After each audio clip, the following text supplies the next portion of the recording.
आप लोग याद कीजिए, टीवी में, अखबार में, मोबाइल में आपके आता है आजकल व्हाट्सएप, फेसबुक।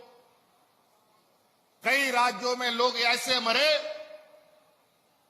कि वहां पर जलावन का लकड़ी खत्म हो गया। इतने लोग मरे कि उनको दफन करने का जमीन खत्म हो गया। लोग अपने परिजनों का लाश खेत में, नदी में, झाड़ी में फेंक के निकल गया। लेकिन झारखंड को ये नौबत हम लोगों ने कभी नहीं देखने दिया।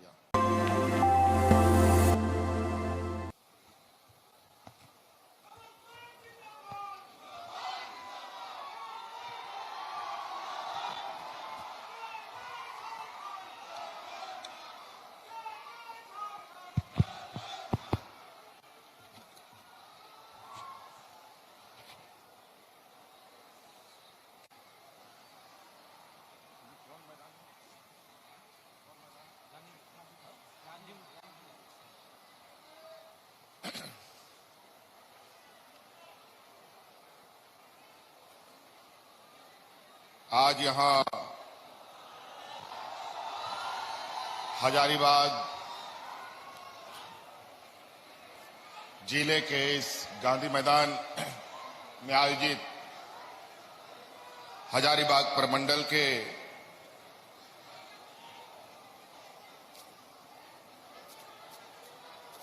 आपका अधिकार, आपका सरकार, आपके द्वार कार्यक्रम में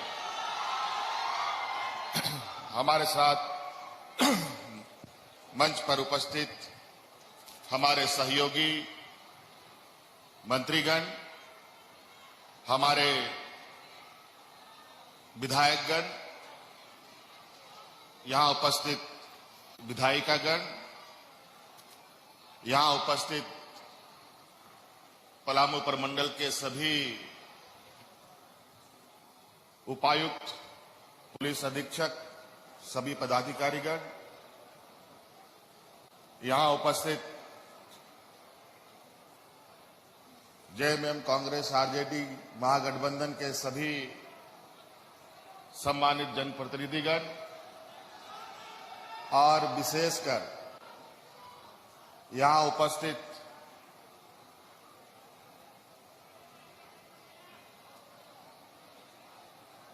विभिन्न गांव पंचायतों से आए हुए आप सभी ग्रामीणों, किसान भाइयों, माताएं, बहनें, नौजवान साथी, बड़े बुजुर्ग, सबसे पहले आप सबके इस कार्यक्रम में उपस्थिति के लिए बहुत बहुत आभार प्रकट करते हुए अपनी ओर से जोहार करता हूं। काफी समय से हमारे माननीय विधायकों ने, जनप्रतिनिधियों ने बहुत सारी बातें रखी है। हमारा यहां आने का उद्देश्य सिर्फ इतना है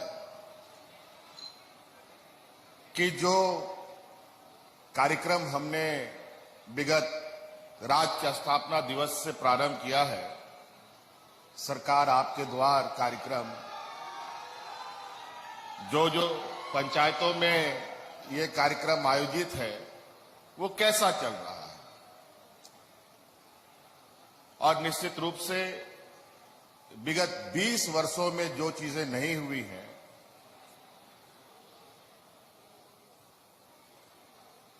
और जिस चीज की जरूरत विशेषकर इस राज्य को थी, उस राज्य का, उस योजना का प्रभाव कैसा पड़ रहा है,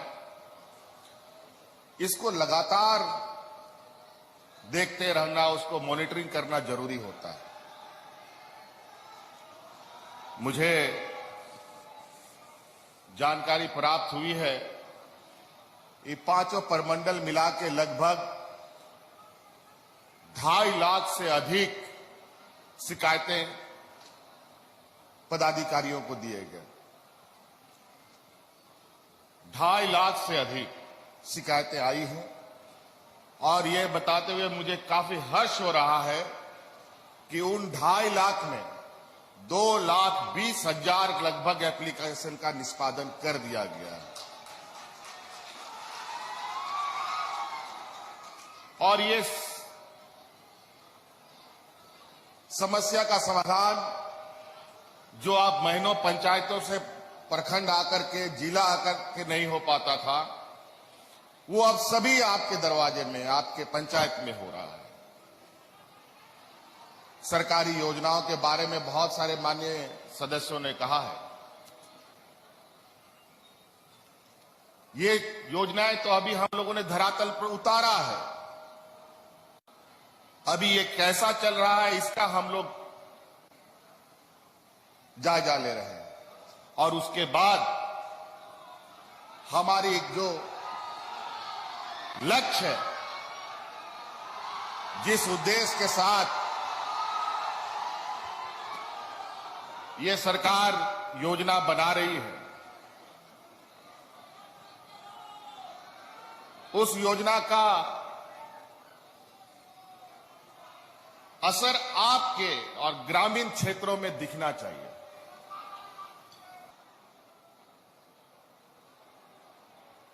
हमारे कुछ साथी लोगों का लगता है कुछ इच्छा है बोलने का। अगर किसी को कुछ इच्छा है तो आप लोग मंच पे आए। हम आपकी बात को सुनेंगे। ऐसे भागा दौड़ी करने का कोई फायदा नहीं होता है, और हम लोग नहीं चाहते कि नौजवानों का भविष्य बर्बाद करना, बल्कि नौजवानों का भविष्य लिखने का हमारा प्रयास है कि आप कैसे अपने पैरों पर खड़ा होंगे। आप नौकरी क्यों करना चाहते हैं? आप रोजगार क्यों करना चाहते हैं? पैसा कमाने के लिए, अपना परिवार चलाने के लिए, अपना पेट भरने के लिए? उसी का रास्ता हमने खोला है।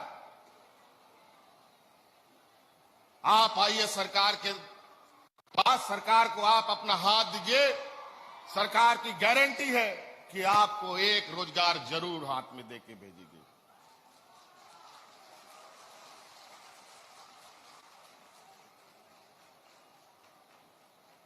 और ऐसे रोजगार देगी कि आप अपने पैरों तो क्या, आप अपने साथ 5-7 लोगों को भी अपने पैरों पर खड़ा कर सकते हैं।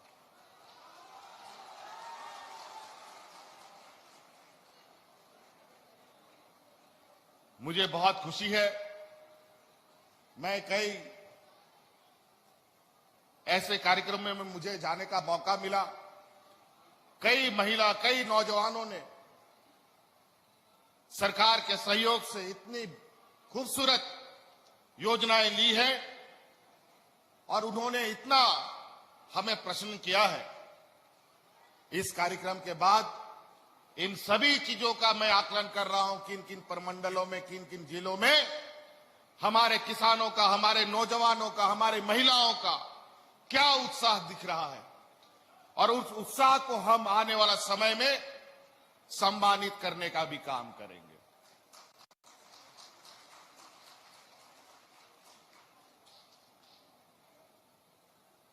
आज इस राज्य ने, पिछड़े राज्य ने ऐसे ऐसे लकीर खींचे हैं जो देश के किसी राज्य ने आज तक नहीं खींचा।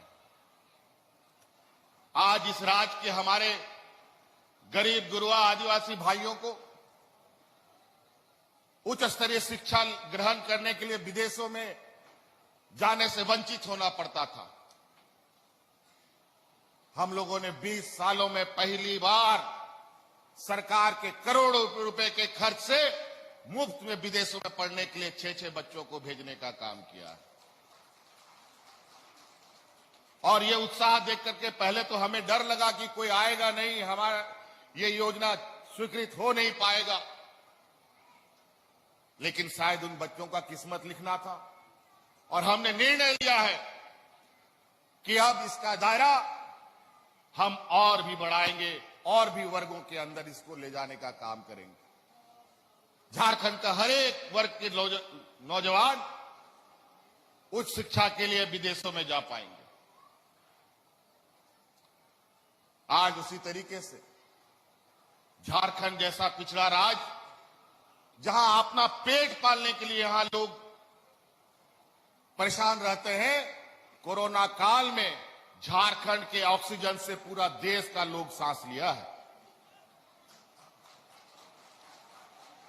झारखंड का ऑक्सीजन से पूरा देश का लोग ऑक्सीजन लिया। यहां से हवाई जहाज से, ट्रेनों से, बसों, ट्रकों से हम लोग ऑक्सीजन भेजते थे। लेकिन दुख तब होता है जब इस पिछड़े राज्य के साथ भेदभाव होता है। उस समय भी कई चीजें, ऐसी घटनाएं घटी, निश्चित रूप से इस विपत्ति में तकलीफ देती है। भारत सरकार उस समय भी हमें अपने ही राज्य में ऑक्सीजन लेने से मना कर रही थी। फिर हम लोगों ने भी अपना ताल ठोका। ये क्या मजाक है? इस विपत्ति में भी भेदभाव। हमें कहीं ऑक्सीजन सिलेंडर ना मिले, कहीं कोई सामान ना मिले। ये तो संयोग की बात है, और सहयोग वाले लोगों का हाथ बढ़ा कि उन लोगों के मदद से आज इस राज्य को शांतिपूर्वक ढंग से इस महामारी में निकाला जा रहा है।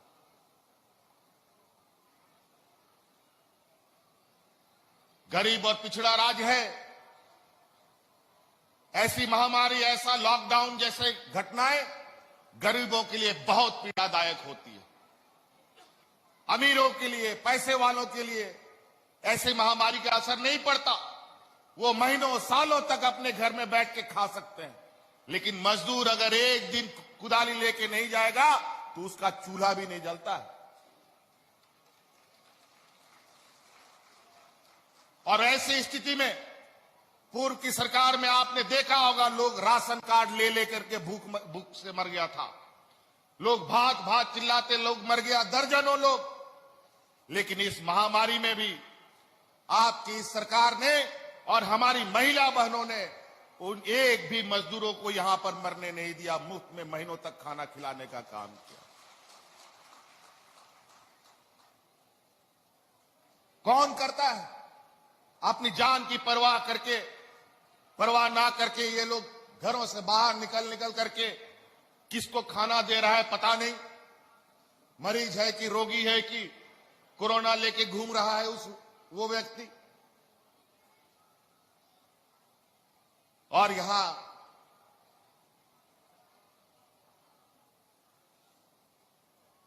कुछ लोग ऐसे विपत्ति में भी अपना जेब भरने का काम करता है।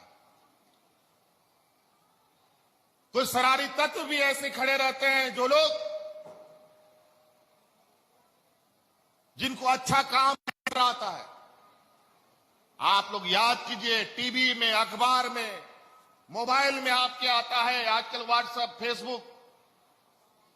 कई राज्यों में लोग ऐसे मरे कि वहां पर जलावन का लकड़ी खत्म हो गया। इतने लोग मरे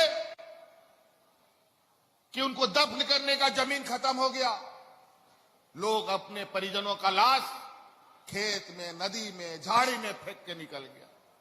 लेकिन झारखंड को ये नौबत हम लोगों ने कभी नहीं देखना।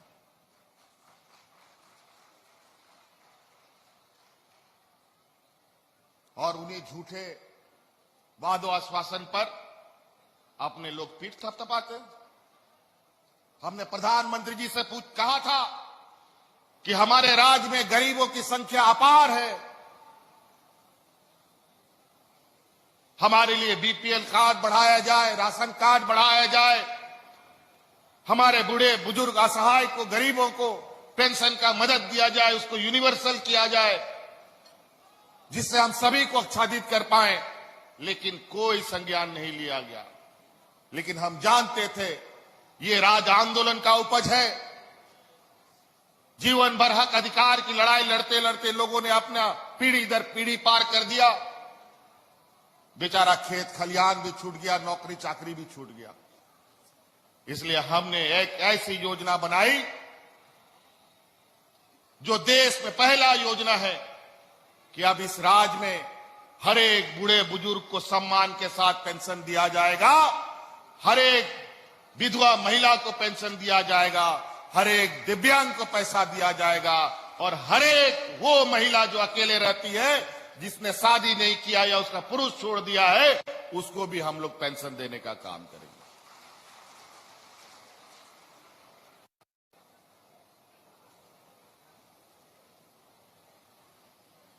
आज सीधी और तीखी खबरों के लिए हमारे YouTube चैनल को सब्सक्राइब करें और नीचे दिए गए बेल आइकन को जरूर दबाएं। और साथ ही Facebook, Instagram, Twitter और हमारे वेबसाइट पे भी फॉलो